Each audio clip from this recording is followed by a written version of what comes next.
গিঞ্জেট একটা বড় লালচে বিড়াল, পুচকে নয় মোটেই, মোটা গলা, ঝকঝকে গায়ের রং আর বিশাল লেজ নিয়ে সে ছাদে বসলে মনে হয় রাজা নিজেই শুয়ে আছেন। কিন্তু গিঞ্জেট শুধু ঘুমায় না, তার মাথায় ঘোরে নানা ভাবনা, গোপন রাজ্য, গুপ্তধন আর মাছ। হ্যাঁ, বিশেষ করে মাছ। এক দুপুরে ছাদে রোদ পোহাতে পোহাতে গিঞ্জেট শুনল দুই চড়ুই পাখির কথা। উত্তর বাড়ির নিচে একটা মাছের রাজ্য আছে। সত্যি বলছিস? ওটা তো পুরনো ড্রেন। গিঞ্জেটের কান খাড়া হয়ে গেল। মাছের রাজ্য? এটা কি গল্প, না সত্যিই এমন কিছু আছে? গিঞ্জেট ঠিক করল সে এই ব্যাপারে নিশ্চিত হতে চায়। রাত 1টার সময় ছাদের কিনারা বেয়ে সে নিঃশব্দে নাম। উত্তর বাড়ির পেছনে পুরনো একটা ড্রেন, জংধরা, মশারির জালে ঢাকা। অন্ধকার, ভিজে দেয়াল, হালকা জলের শব্দ। হঠাৎ করেই একটা মোড়ের পর গিয়ে গিঞ্জেট থমকে গেল। চারপাশে আলো ছড়িয়ে পড়েছে। জলের ভেতর সোনালি, রূপালি, সবুজ মাছ ঘুরে বেড়াচ্ছে।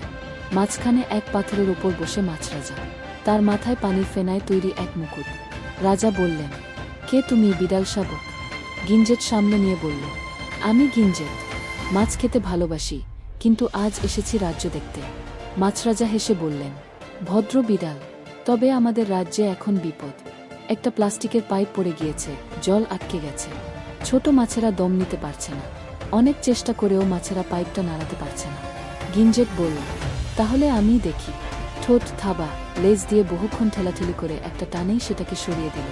মাছেরা খুশিতে লাফাতে লাগল। গোটা রাজ্য যেন আবার বেঁচে উঠল। মাছরাজা বললেন, তুমি এখনো আমাদের মেয়ে পাহারা বিড়াল, তোমার জন্য সোনালি মাছ বরাদ্দ থাকবে, আর তুমি যখন খুশি ফিরে আসতে পারো।